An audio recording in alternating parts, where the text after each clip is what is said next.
For decades, Bishop Paul Morton was the figure people thought could never break. His voice soared through choirs like thunder, filling arenas with sound so powerful it made strangers weep.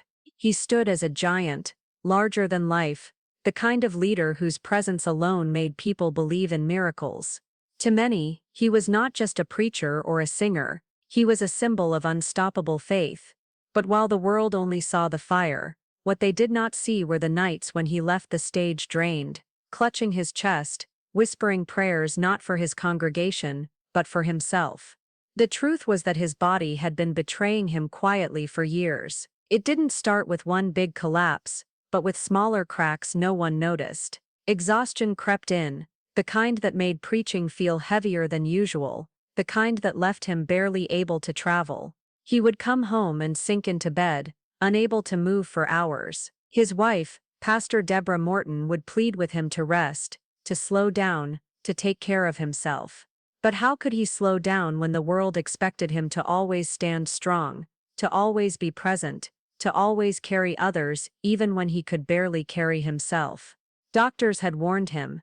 Their words were sharp and cold: stress, high blood pressure, heart trouble. Words that didn't sound like medical terms, but like chains tightening around his life. Still, he brushed them aside.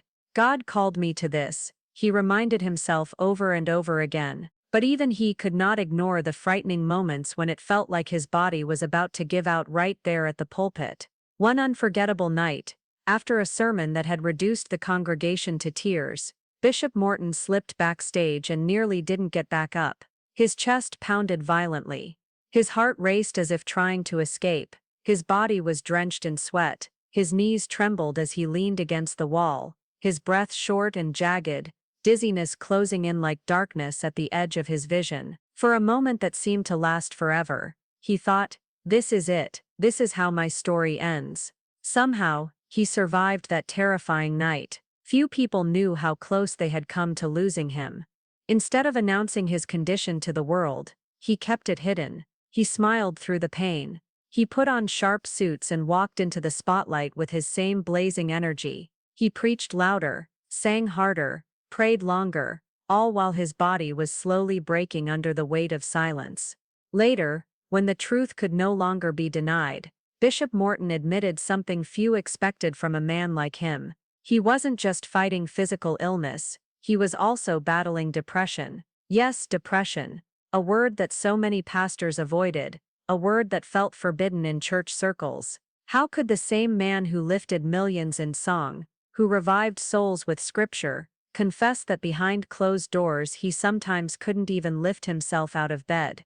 This was not the Bishop Morton the world thought they knew. This was not the flawless leader they placed on a pedestal. This was the man behind the pulpit, human, fragile, fighting not just against sickness in his body, but against storms in his mind. And yet he refused to step down. He refused to stop. He kept pouring into others, even when his own cup was empty. He kept pushing forward until the inevitable day came when his body gave him no choice but to face the truth. That breaking point arrived on a Sunday like any other. The sanctuary was packed, the choir was ready. Bishop Morton walked on stage in one of his trademark sharp suits, his smile bright, his energy radiating across the room.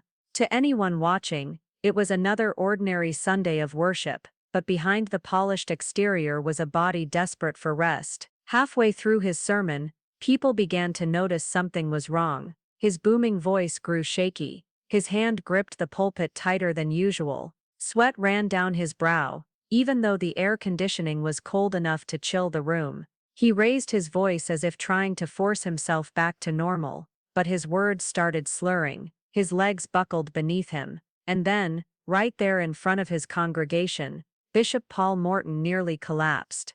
Gasps filled the sanctuary. Ushers ran forward. His wife stood from her seat, fear etched across her face. He tried to wave them off, whispering, I'm okay, but he wasn't. He could no longer pretend.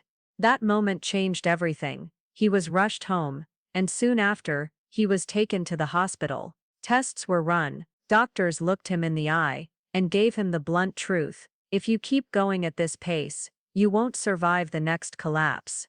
His heart was in danger, his blood pressure was climbing dangerously high, his stress levels were unmanageable. The depression he had tried to bury was now colliding with physical illness, and this time it wasn't about pushing through with prayer and willpower.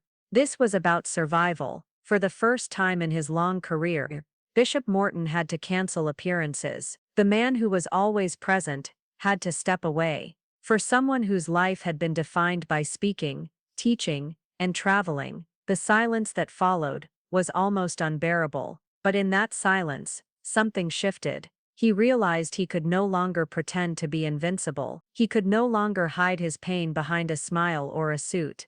He could no longer put his health on the line for the sake of appearances. He had to tell the truth. And so, in a raw and emotional online statement, Bishop Morton went public. With his voice breaking, he confessed, "I've been battling my health. I've been battling stress. I've been battling depression, and I've been hiding it, thinking that being strong meant staying silent. But that silence almost killed me."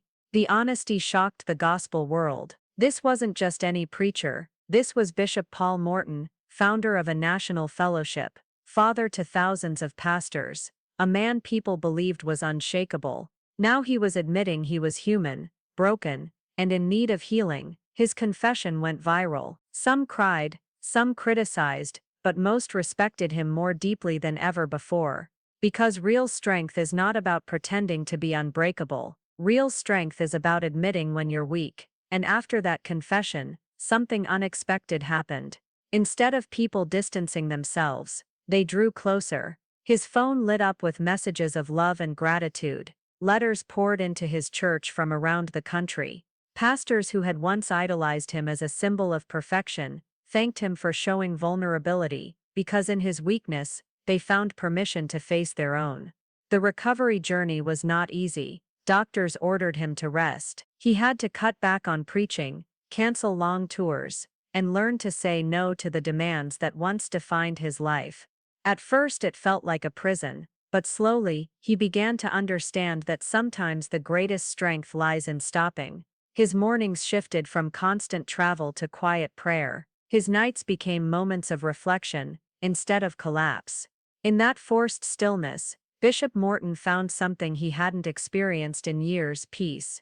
He began speaking openly about depression in the pulpit. He addressed the elephant in the room, that so many churches ignored. He told pastors they were not superhuman, that leading a congregation should not come at the cost of their health or their sanity. And as he spoke, people listened.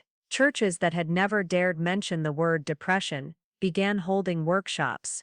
Younger pastors started opening up about their own struggles. Families came forward asking for counseling, and it all traced back to one moment: Bishop Morton's decision to stop hiding. Not everyone supported him. Some critics whispered that a bishop should never admit weakness, that it would tarnish his image. But Bishop Morton answered in the only way he knew how: with truth. "I'd rather be an honest, broken bishop than a perfect fake one," he declared. Because fake strength can't heal anybody, but the truth. The truth can save lives. That single line became a rallying cry for thousands. The man who had nearly lost his life to silence was now giving life to others through his honesty. Today, Bishop Paul Morton's story is no longer just about his music or his sermons. It is a story of survival, of courage, of embracing the humanity that leaders are so often forced to hide. His legacy will not just be the songs he wrote, or the churches he built, but the truth he spoke when it mattered most. He showed the world that it's okay to not be okay. That even bishops cry, that even pastors can feel broken, and that faith is not about pretending to be invincible, but about trusting God even when you are shattered. One night, standing before his congregation, Bishop Morton looked out with tears in his eyes, and admitted words no one expected from him: "I've been fighting for my life." The room froze. For years people believed he was untouchable, but in that moment, they realized he was just as human as the rest of them. Whispers spread that night: was he talking about a spiritual battle, or a physical one?